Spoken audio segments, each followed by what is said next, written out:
Assalamualaikum warahmatullahi wabarakatuh. Kami akan mempresentasikan proyek dengan judul yaitu merancang rencana pengembangan sekolah berbasis landasan filosofis, yuridis, dan empiris dengan studi kasus SMA Cakrawala Nusantara. Sebelumnya, perkenalkan saya Salsa Matiwati Ramadan dan teman saya Devinta, juga Nada Anissa. Dan pada proyek ini, kami akan mencoba menyusun sebuah rencana pengembangan sekolah yang tidak hanya berdasarkan kebutuhan praktis, tetapi juga mempertimbangkan dasar filosofis pendidikan, regulasi yang berlaku, serta hasil penelitian atau bukti empiris yang mendukung. Sekolah yang menjadi studi kasus kami adalah SMA Cakrawala Nusantara, yaitu sekolah simulasi yang memiliki visi menjadi sekolah yang inklusif, adaptif terhadap teknologi, dan berorientasi pada perangkat mutu pendidikan. Kita bakalan lihat selanjutnya. Nah, di sini SMA Cakrawala Nusantara merupakan sekolah simulasi yang berada di wilayah semi perkotaan. Sekolah ini memiliki jumlah peserta didik sebanyak 540 siswa, didukung oleh 38 guru, serta 12 tenaga kependidikan. Sekolah ini memiliki tiga cita-cita utama, yaitu menjadi sekolah inklusif, adaptif terhadap teknologi, dan berorientasi dengan mutu. Selanjutnya kita akan melihat ada di sini ada 6 permasalahan yang dihadapi. Yang pertama itu ada sistem informasi dan yang lain-lain. Sebelumnya, berdasarkan analisis kondisi sekolah, terdapat 6 permasalahan utama, yaitu sistem informasi belum terintegrasi, kurikulum belum sepenuhnya menyesuaikan perkembangan teknologi, pengelolaan peserta didik belum mengakomodasi keberagaman. Kompetensi teknologi guru masih perlu ditingkatkan, fasilitas belajar terbatas, serta hubungan dengan orang tua dan masyarakat yang belum cukup optimal. Dari keenam masalah tersebut, kami menentukan beberapa masalah prioritas. Kemudian kita akan melihat pembahasan selanjutnya. Di sini ada tiga masalah prioritas terpilih. Di sini, berdasarkan kriteria dampak terhadap mutu, jaminan pihak terdampak, keterkaitan dengan bidang lain, dan urgensi. Kami memilih tiga masalah utama, yaitu sistem informasi sekolah, kemudian ada keberagaman peserta didik, dan kompetensi digital oleh guru. Kemudian selanjutnya akan dibahas oleh Nada Anissa.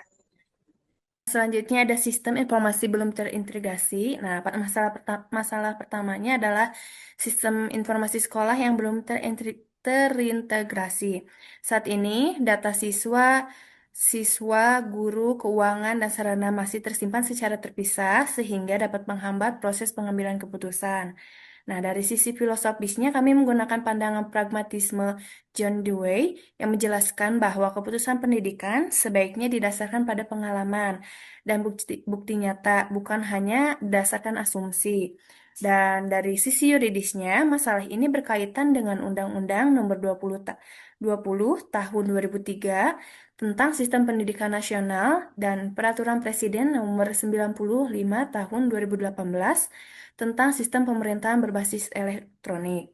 Sedangkan dari sisi empirisnya, beberapa penelitian ini menunjukkan bahwa sistem informasi terpadu mampu meningkatkan efisiensi kerja guru serta membantu kepala sekolah dalam mengambil keputusan secara lebih objektif. Selanjutnya ada keberagaman peserta didik. Nah, masalah kedua ini dengan jumlah siswa 540, sekolah menghadapi tantangan karena setiap siswa itu memiliki minat, bakat, kemampuan, dan kebutuhan belajar yang berbeda. Nah, secara filosofisnya kami menggunakan pemikiran Ki Hajar Dewantara bahwa di mana pendidikan itu harus berpihak pada kodrat anak, yang artinya pendidikan itu harus mampu mengembangkan potensi setiap peserta didik atau setiap siswa sesuai karakteristiknya.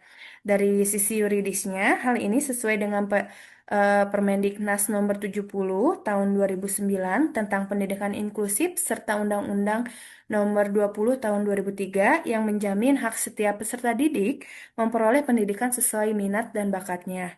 Sedangkan dari yang terakhir itu dari sisi empiris, penelitian menunjukkan bahwa pemetaan kebutuhan siswa dan pembelajaran berdiferensiasi menjadi pendekatan yang efektif dalam menghadapi keberagaman peserta didik. Masalah ketiga yaitu kompetensi digital guru. Nah, sebagian dari 38 guru masih belum optimal dalam memanfaatkan teknologi untuk mendukung pembelajaran. Secara filosofisnya, masalah ini tuh berkaitan dengan progresivisme pendidikan yang menekankan bahwa pendidikan itu harus mengikuti perkembangan zaman. Guru juga harus memiliki peran sebagai pembelajar sepanjang hayat agar mampu beradaptasi dengan perubahan. Dari sisi yuridisnya, sesuai dengan Undang-Undang Nomor 14 Tahun 2005 tentang guru dan dosen, serta Permendikbudristek Nomor 16 Tahun 2022 tentang standar kompetensi guru, berdasarkan penelitian empiris, pelatihan berjenjang dan kolaborasi antar guru terbukti efektif meningkatkan kompetensi digital dan kemampuan integrasi teknologi dan pembelajaran. Nah, di sini ada perkembangan sistem informasi manajemen sekolah terpadu. Program pertama yang kami usulkan adalah pengembangan sistem informasi. Mengapa dilakukan? Karena eh, yang pertama melalui beberapa langkah. Yang pertama itu melakukan pemetaan kebutuhan dan akademik, kehadiran, keuangan dan sarana. Yang kedua memilih atau mengembangkan platform SIMS yang dapat terhubung dengan sistem yang sudah ada. Yang ketiga memberikan pelatihan kepada operator dan guru. Keempat, melakukan migrasi data lama secara bertahap. Dan yang terakhir itu melakukan evaluasi setelah pemeliharaan secara rutin. Jadi pihak yang terlibat dalam program ini adalah kepala sekolah, tim TIK, guru, wali kelas, serta komite sekolah. Nah, indikator keberhasilannya yaitu seluruh data sekolah dapat terhubung dalam satu sistem dan pengambilan keputusan mulai menggunakan data secara rutin. Dan slide selanjutnya akan dilanjutkan oleh Devinta. Kedua adalah pembelajaran berdiferensiasi dan penguatan layanan bimbingan konseling.